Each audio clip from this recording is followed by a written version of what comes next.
প্রায় এক যুগ পরে নতুন আপকামিং ধারাবাহিকে ফিরেছেন ইষ্টি কুটুম ধারাবাহিকের বাহা অর্থাৎ সবার পছন্দের নায়িকা রণিতা দাস। গত 10 বছরে তার দিক থেকে মুখ ফিরিয়েছিল ইন্ডাস্ট্রি, তবে তিনি আশাবাদী ছিলেন তার কামব্যাক নিয়ে। অবশেষে সামনে এলো রণিতার নতুন ধারাবাহিকের প্রথম প্রোমো, ও মোর দরদিয়া।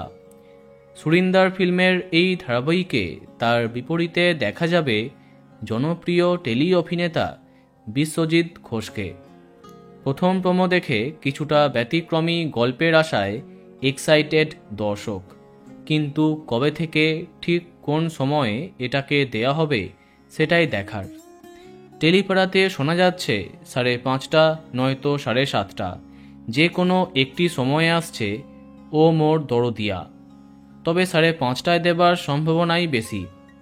কুসুমকে টেক্কা দিতে আগমন হতে পারে এই ধারাবাহিকের।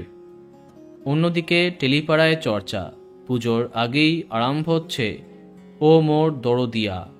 অনুমান করাই যায় আগামী 22 অথবা 29শে সেপ্টেম্বর করে আরম্ভ হচ্ছে রণিতা বিশ্বজিতের নতুন ধারাবাহিক ও মোর দরদিয়া। তো বন্ধুরা, কে কে এক্সাইটেড কমেন্টে জানাতে পারো। আর এই রকমই আরও অনেক ভিডিও পেতে সাবস্ক্রাইব কারেন্ট বস। ধন্যবাদ।